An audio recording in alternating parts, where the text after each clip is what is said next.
Bienvenue à tous pour une édition spéciale du podcast Bonjour mes amis. Aujourd'hui est un jour excitant car nous commençons le premier de 3 épisodes en interviewant quelqu'un de très spécial pour nous, auditeurs des bandes.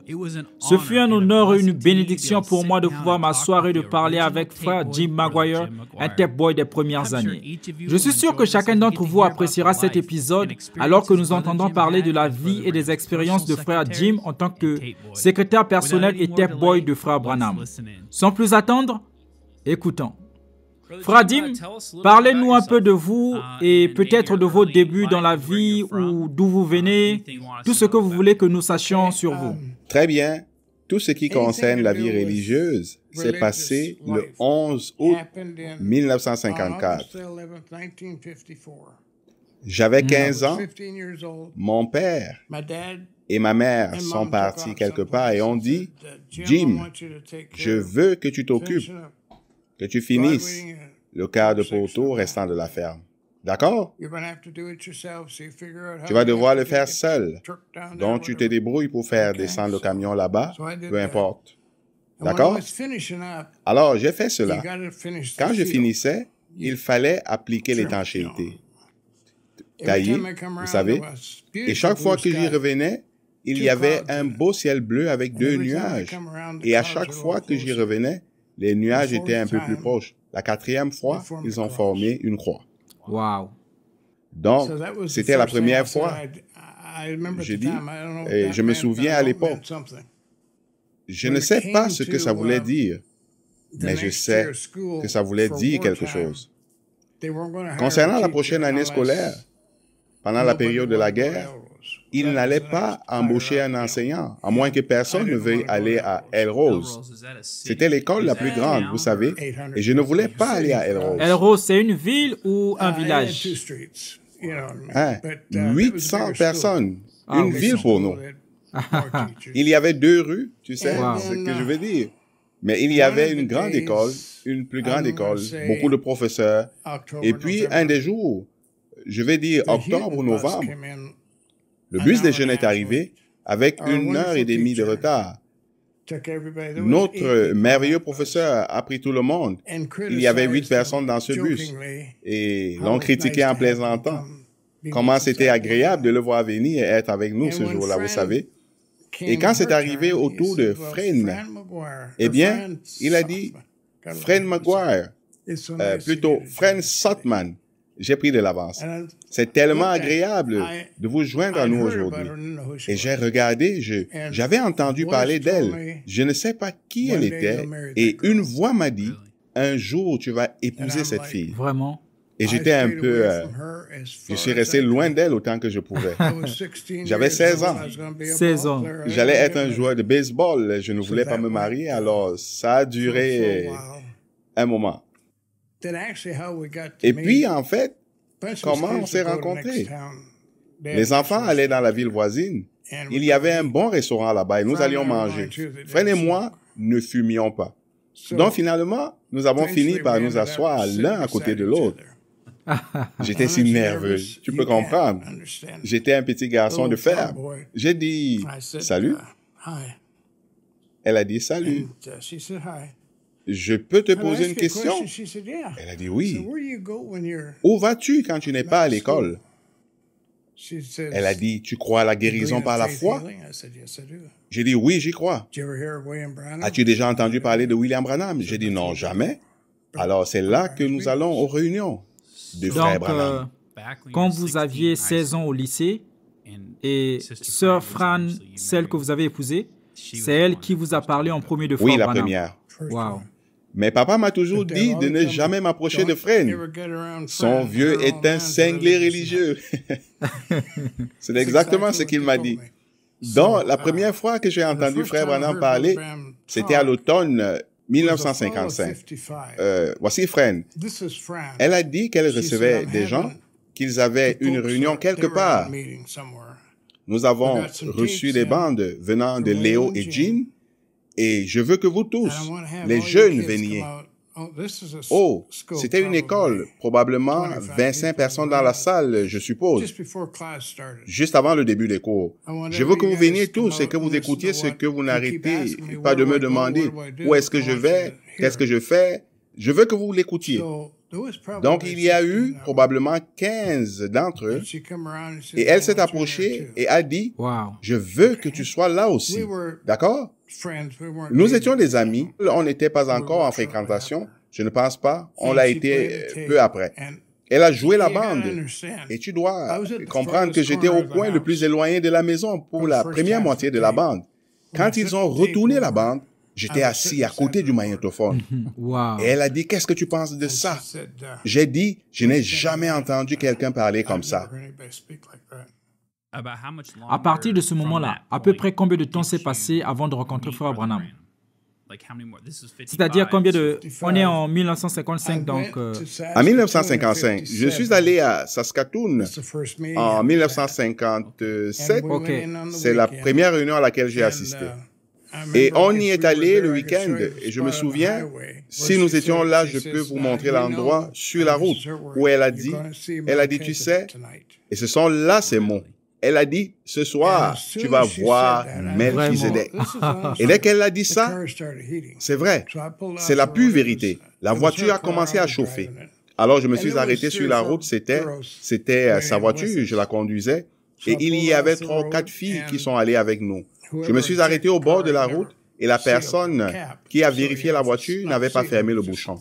Donc tu sais, si ce n'est pas scellé, c'est juste bon à rien. Et j'ai réparé, et ensuite nous avons continué.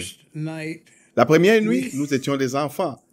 Nous sommes montés, nous nous sommes installés sur la terrasse supérieure, tu sais, aussi loin que tu peux l'être.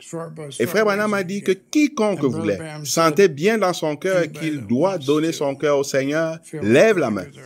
Alors j'ai levé la main, et je me souviens que Fred a regardé tout autour, un peu comme pour dire, « Tu as bien fait. »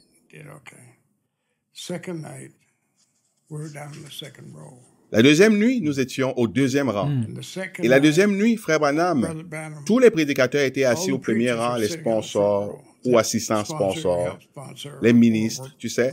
Et Frère Branham a parcouru toute la liste, tous, d'où ils venaient, tu sais, de quelle église ils étaient en charge, combien d'enfants ils avaient, et il y en avait 25, je crois. Il a donné tous les détails, et il n'en a manqué aucun. Il n'en a manqué aucun. Oh là là.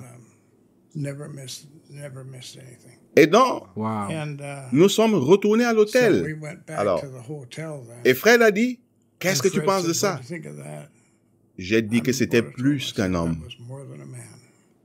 Amen. Dans la première nuit, il a parlé de ce garçon, et c'est sur bande. Sur bande, il est revenu et a parlé du garçon bossu. OK.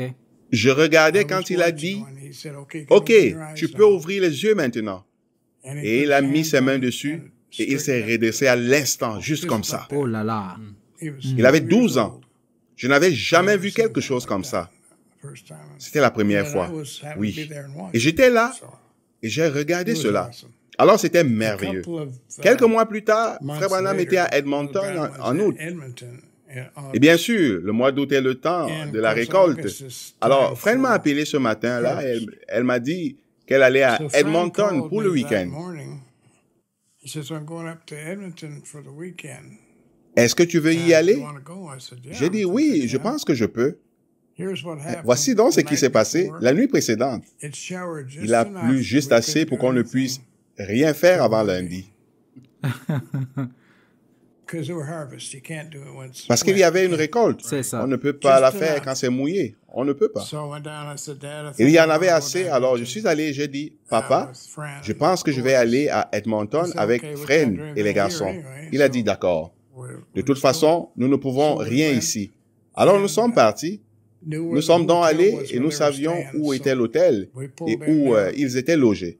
Alors nous nous sommes arrêtés là, nous sommes entrés, nous sommes allés à la rencontre de Fred et de Frère Branham. C'était donc la première fois que vous le rencontriez? Je l'ai rencontré. C'était la première fois que je l'ai rencontré et il. Voilà le problème. Nous les Canadiens. Ouais, tu sais.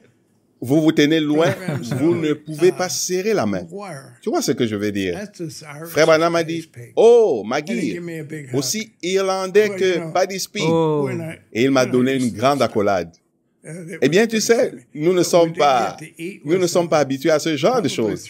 Et c'était assez drôle. Mais nous avons pu manger avec lui probablement 3 fois ce week-end-là. Wow. Et il a posé beaucoup de questions. Il cherchait quelque chose. C'est pour ça, quand je regarde en arrière, et il m'a recruté. Comment a-t-il pu me recruter? Donc, c'était tout ça. Puis, je suis allé à l'université à partir des années 57 ou 58, et nous avons fermé l'université en janvier parce qu'il faisait si froid et qu'il neigeait et tout. Et à l'époque, il neigeait chaque année 2,5 mètres à 3 mètres.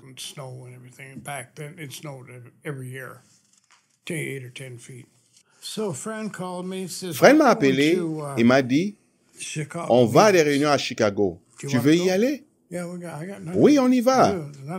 J'ai rien à faire. Il n'y a rien qui se passe à l'université. Alors nous sommes allés là-bas à ces réunions et nous avons pu manger avec Frère Branham probablement 5, 6 ou 7 fois. Et nous étions à une table comme celle-ci.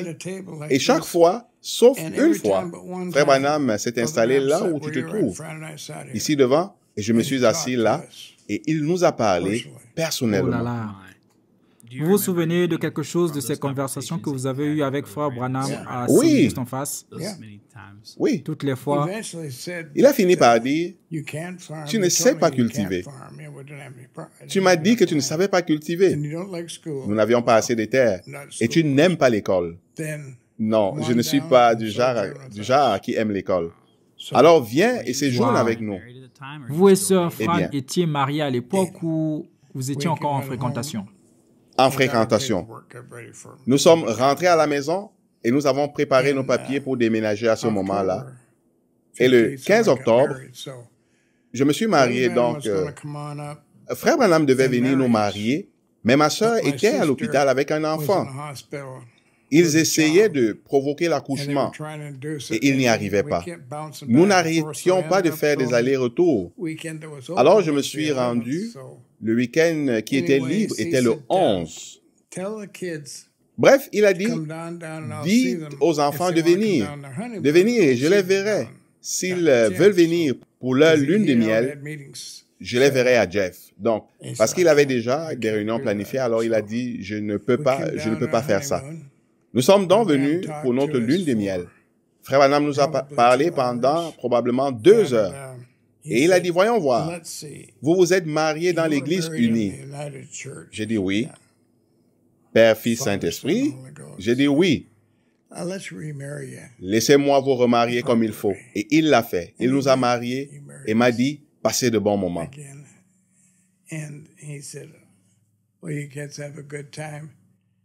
Je veux te demander encore une chose. Bien sûr, tu ne vas pas dire non. Tu dois y réfléchir.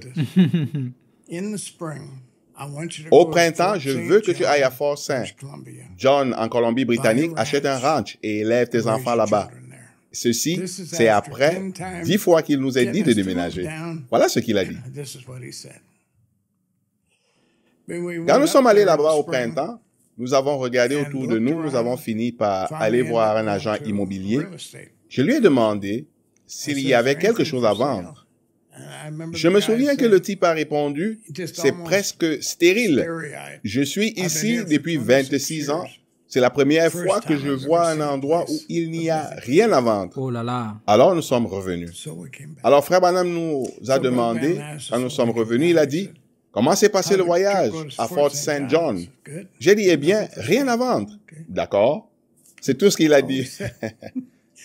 Mais nous l'avons fait, tu sais. Nous sommes allés, tu sais. Vous avez obéi, vous y êtes allé, vous avez fait exactement ce qu'il vous a demandé de faire.